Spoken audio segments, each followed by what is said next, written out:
Hello everyone, I hope we're doing all right. This is an episode all about the ePub fixed layout, but this time rather than actually hand cut one with code, we're going to use InDesign to build something quite simple. So the first thing we have to consider is what is the size of the ebook. Okay, so I'm actually going to now create a new document. And when we get the dialog box up here, we actually need to put in, I'm going to click on web because you do need to select the web document rather than a print document. Print documents, you're going to get sizes in points, whereas with or millimeters, whereas the web, we're going to get pixels. So the optimum I've discovered is that 1024 by 768 seems to just about cover it. It's not really critical that you could actually even use larger numbers, but as long as you've got something in the proportion of 8 by 6. I'm just going to make a one-page document at the moment. I'm not too concerned about margins or anything like that, but I'm just simply going to, because I'm simply going to use this as an example. And so this is actually our size that we want, and all we want to do now is to make sure that all of our content will fit into that space. So previously I've already prepared a graphic to put on our home page. So I'm going to place that into this first page. And that image here is a Photoshop image. Now, one of the things about Photoshop images, of course, is that they can have multiple layers. And as long as you have show import options set to be ticked on, you can actually select the layers that you want.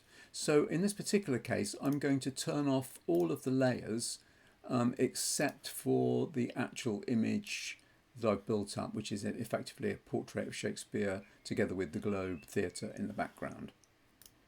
And this image, by the way, is already exactly in the same size, 1024 by 768 pixels. Okay, and I'm going to plop it down there. Now, don't be too concerned if that looks as if it's slightly low resolution. Don't forget that if you right-click over an image, go to display performance, you can actually set that to be high quality display, which will make it look a little bit better. Okay, then obviously we need to put some text over the top of this. So I'm simply going to create a text box and put in here the life of Shakespeare. And we're going to use a paragraph style for that. I'm going to call it the main heading, and I'm going to choose my font, which will be I've got it here somewhere, IMFL English Pro, and then we're going to increase this to about 120 points, something along those lines. Let's just leave that like that for the moment, and I will now just increase the size of this box so that it fits the text. Let's just go back to the style and actually make sure that the character color is white, and that we don't have quite so much leading, and that of course we turn off hyphenation. Okay, now let's just reduce that down a little bit so that it actually fits across the page.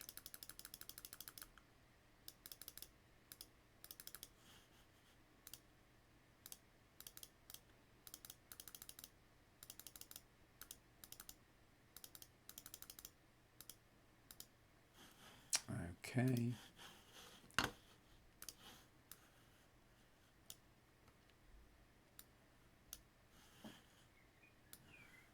Okay, now I'm just going to duplicate that.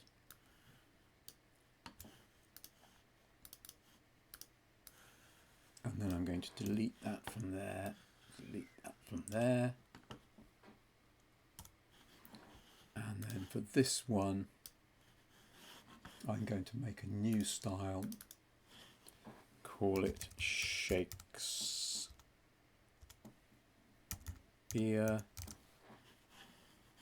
and in this case I am going to make this into italic, and I'm going to increase this somewhat.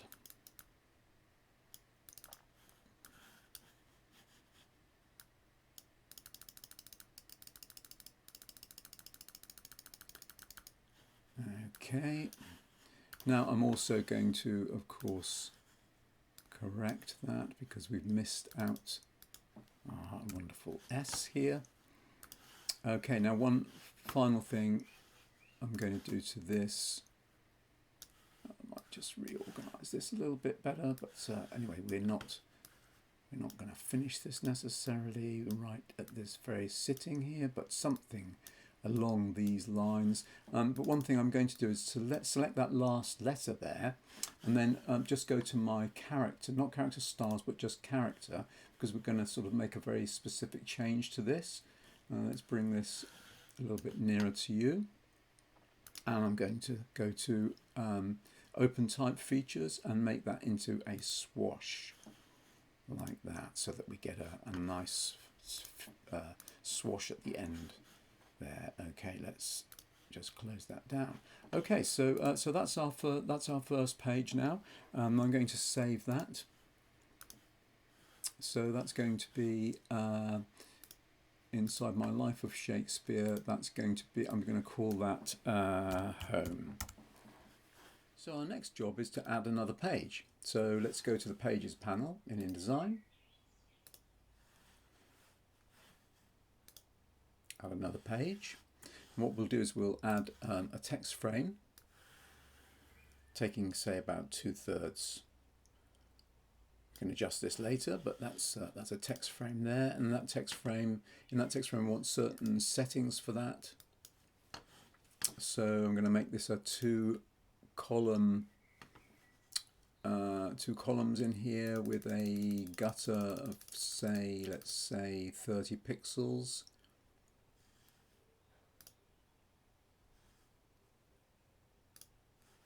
We can have a rule in between if you like.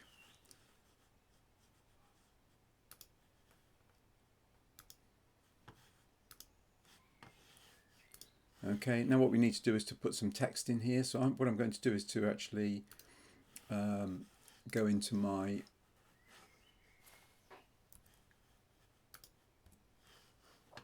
text here and just copy this text here. I could always place it in, but I'm just going to copy that. It's easier for this demonstration. And then I'm going to paste this text into here. Okay, so this text, we now need to create a text style for these different elements. So obviously we've got a paragraph here. Let's just go to our type and show the hidden characters, because we actually don't want that hidden paragraph there, or that empty paragraph. But I'm just going to change this and put some text, put a text paragraph in here.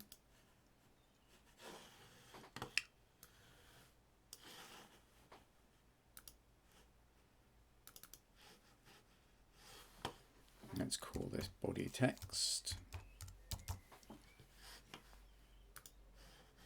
I'm going to use Minion Pro. I'm going to increase this to something more like about 18.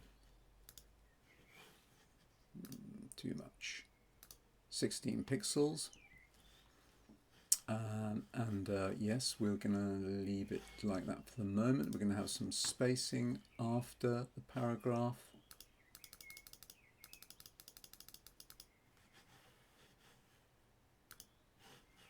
Okay, and then we're going to select all of that text and make sure that it's set to body text. Get rid of this here. Now we need a new style for this. So this is going to be chapter heading. And this is going to be using the same font for the moment, but we're going to use a much larger font. and we're going to reduce the leading from a bit further down. Now also when it comes to the we could actually maybe put a different color in here. Let's just find another color. Obviously we need to spend a bit more time on getting a decent color in here. Okay.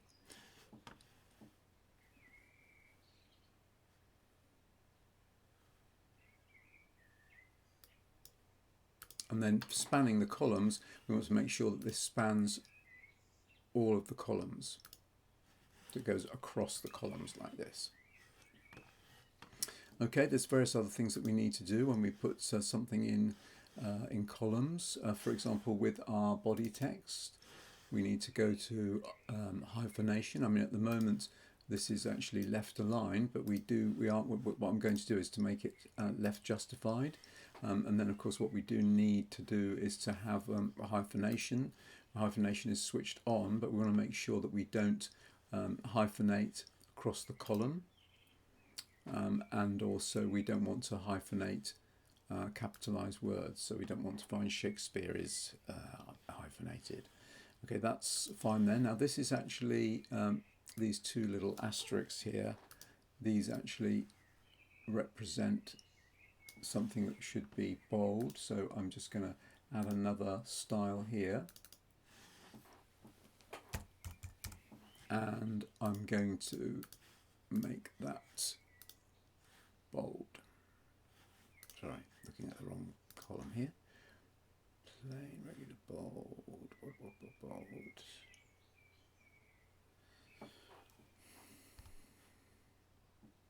There is just such a long list here. Why can't I just simply find bold? Well, I'll tell you what I'll do. I'll just type it in. There we are. Okay, get rid of these little asterisks which indicate there. Can we see any others? No, we can't see any others. Okay, so that's set that up for the moment. I mean, we might want to make a few changes here to make this actually a lot, a lot bigger and so forth. But what I'm going to do now is to place an image.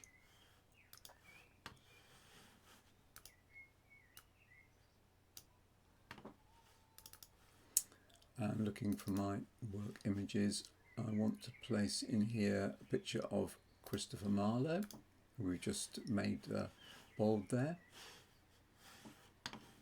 And I'm going to get Christopher Marlowe to sit in this space here.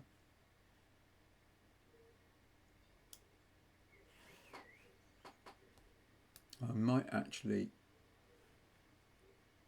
I can reorganize this somewhat.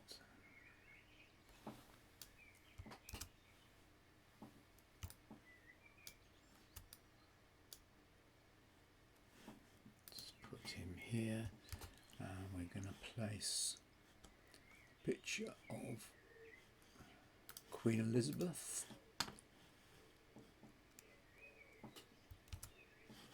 She's going to sit here.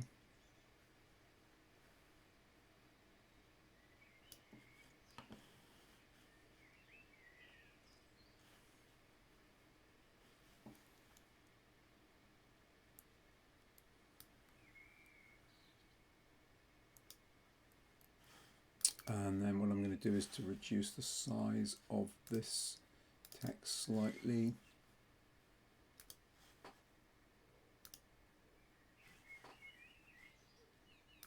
Make it 15.6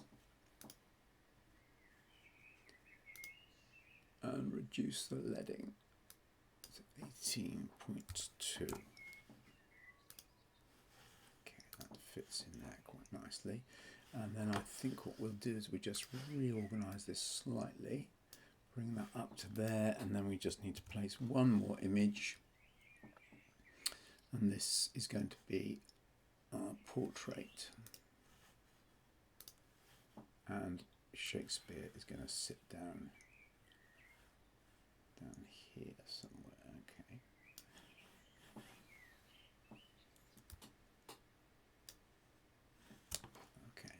think one or other of these need to be trimmed a little bit, or this can move up here and this can move up a little bit as well. And I'm going to crop that to the edge, bring that up to the top, and so on. Okay, so this is our second page.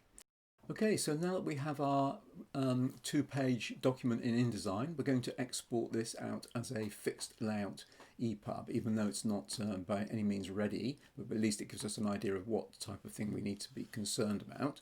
So go right away to the File and Export section, and then we are going to just give this a name.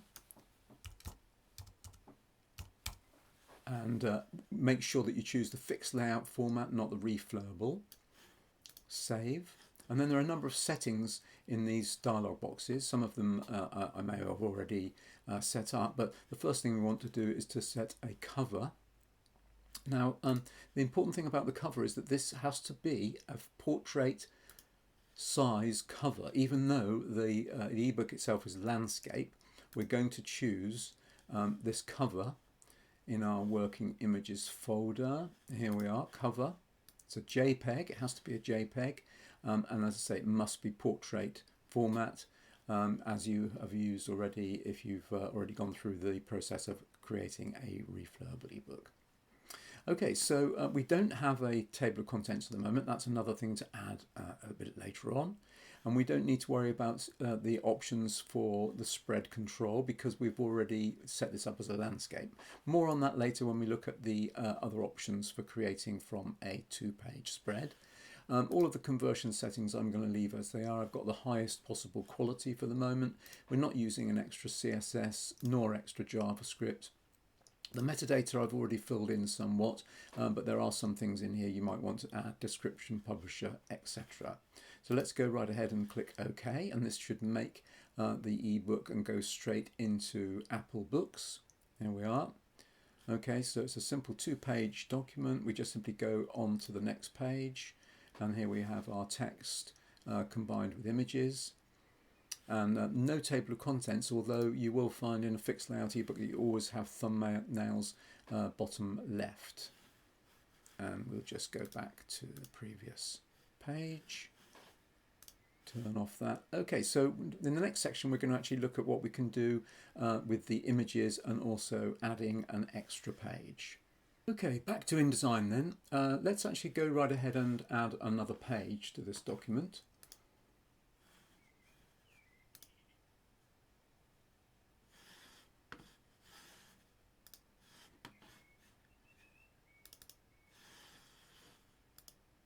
I'm just going to copy this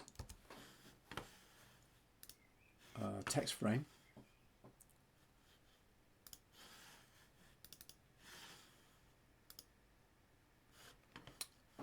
And then what I'm going to do is to put the other text in here. So we're moving on to the next section. So this is the section on Stratford. So let's just put that in here instead.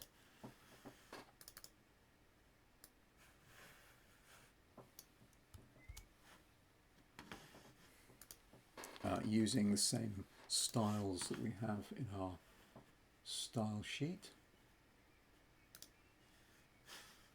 So this is our body text and this is our chapter heading here. Now in this particular case we may not want to use the columns. We may also indeed want to put in more text from the next section. I really don't know, but I'm just going to simply add one picture into here.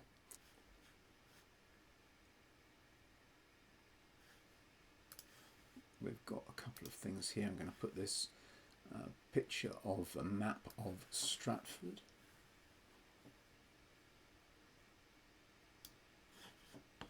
And I'm also going to put in a picture of the birthplace of William Shakespeare.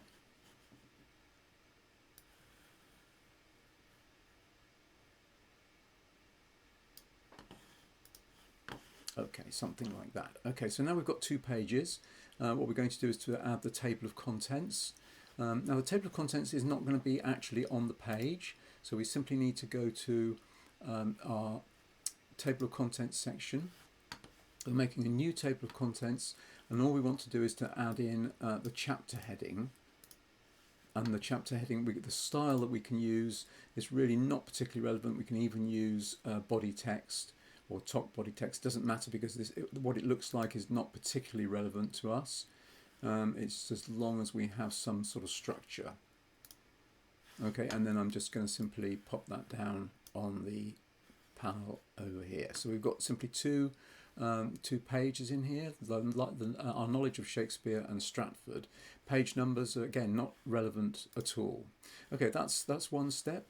And if we want to now make this table of contents appear in the fixed layout ebook, we can go back to our export again.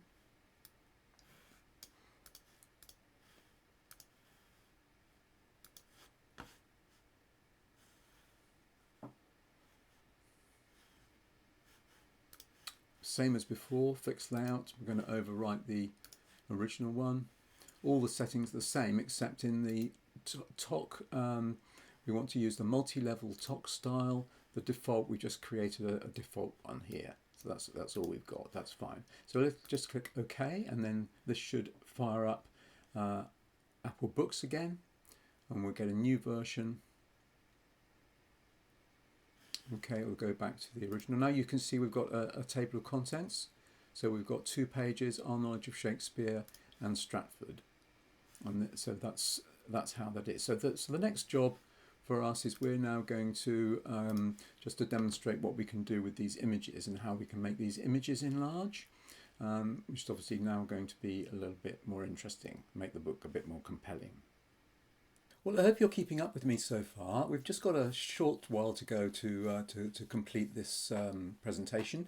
I'm really just going to explain to you about the images now and how we can make the images enlarge.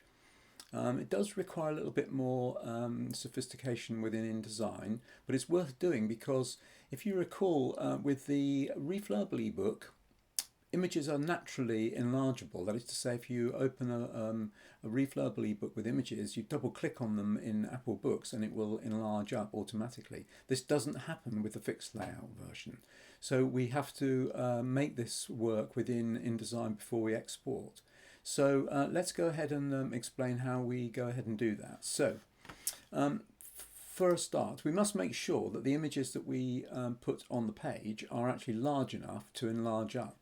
So you see that if you recall, I've actually taken this image and I've shrunk it down to fit into this space. It already exists as a much larger image within the book, but I'm going to use it in its second form, in other words, a large version of it, in order to enlarge it up. I'm only going to do this for one of the images because obviously you can repeat that for all of the images. So, so what we have to do first of all is to make use of the layers. Okay, so at the moment we've simply got one layer. All of our content is in one layer. But what I'm going to do is to make a new layer. And that layer sits on the top. It's, as you can see, it's labelled in red, and that's sitting above. So what I'm going to do is to take a copy of this image. I'm just using Command C to copy that. And then I'm going into this layer, and I'm pasting it in. So I'm going to just go right into the menu now and paste that in. And as you can see, it's got a red outline, which is different from this version. Now what I'm going to do is to make this image as large as I possibly can. That is to say, I want this image to maybe appear over the top, but I want that image, and I'm using my Shift and Command to make sure that I don't change the proportion of this, and I want this to go up as large as it will to the very edge of the page. So that's what we're going to end up with. So what we have to do now is to make these two versions of the image, we have to make these into buttons. So what I'm going to do first of all is to make this version. I'm going to make this version into an animation, and I do that by going to my animation menu, which is this one I've got over here. If you can't, you may not have the same setup as me, so you will need to go to your window, and under interactive you'll find all of the elements that we want to use in our interactive fixed layout ebook. So animation, buttons, and so forth. These are all available to us in this menu. So do get them up, so they're easy to get access to. So I'm going to go to the animation menu, and I want this image here to animate. So the preset I'm going to use is that I want this to fly in from the right. Now you'll see when that happens, we get this little line here which shows that it's going to come in from directly from the right hand side. You can manipulate this line if you want to. So if you select the selection tool, the direct selection tool, you can. There we are. So I'm going to want it to come in that direction, like that.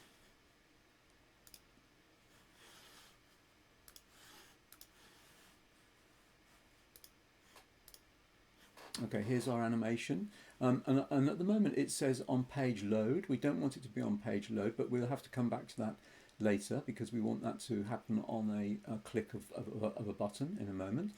You can see that we can actually we have properties for this that we need to set. So for example, this is going to go to the current location. We also want it to fade in. We also want it to hide until animated. So in other words, it's not going to show at all until it's animated. Okay, so we have to leave that as it is for the moment. We will need to come back to it in a moment. But the advantage with using the layers is that it means that we can actually hide that layer temporarily. Okay, so that's just hiding for the moment. Now what we need to do is to go to this image, and this image now needs to become a button. Once again, you'll find the buttons and forms menu on the over here. I'll just show you that again. Interactive buttons and forms. For convenience, I've got it already as an icon over on the right hand side. So what type of thing is this? We're going to make this into a button. You can give it a name if you like. If you're going to have multiple buttons on the same page, you might want to do that. And then what we're going to do is to say that on release or tap. Now that's significant because on a computer you click and release, on a mobile device you actually just tap. And what action do you want this to happen? What action do you want to happen when you click or tap? Click plus, and then you're going to animation. What we actually want to do is to choose the animation that's called Christopher Marlowe JPEG, and we want that to play. So it's going to play that as we click it. Okay, so let's now go back to the layers.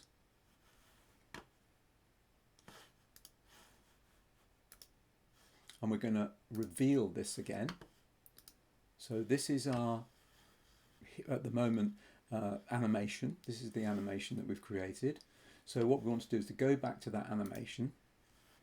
And instead of on page load, we want this to simply be on button event. So we turn off on page load. Now, okay, so what we can do now is to go, we can save this or export it out as an ePub and see how that actually works. But you'll see down here, we have this thing here called the preview spread. So it allows us to preview this. Terribly small to begin with. Okay, so here is a preview of this page, and you'll see as I roll over the Christopher Marlowe image, it then brings that onto the screen. Okay, so there's one more thing that we need to do. Let's just turn that off temporarily. What we need to do now is we need to turn this object, which is currently an animation, we need to turn that into a button as well. So we go to our button menu, and what this needs to do, we need to give this a name. Large Marlowe is what I'm going to call it. And what happens when we tap it? We want this to be an actual show in hide buttons and forms. So what we're actually going to do is to make sure that when we click it, it's going to show or hide a particular button, and the button that it's going to hide is the one that's called button 2. We're not concerned about Marlowe, because that button is the one that shows the animation.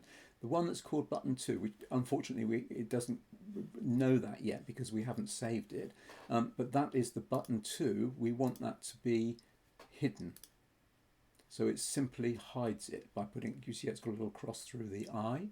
So now let's have a look at the preview again.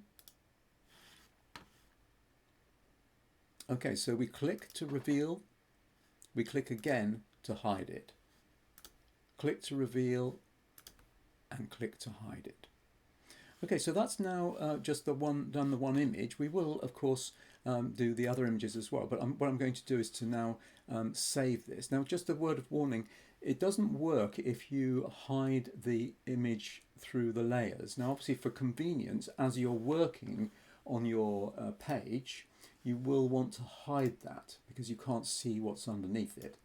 But if we once we actually decide to export this out as a fixed layout ebook, it does need to be showing, even though it's by default hidden. So let's actually go right ahead and export this out as, again, our fixed layout ebook and see how that actually works. Okay, so we're going to overwrite the existing one. All the settings will be exactly the same, so I'm not going to touch that.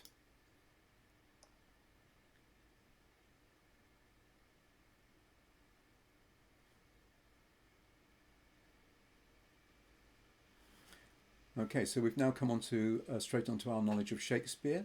Click this image, the image enlarges up. Click again to remove it. Click the image, and so on.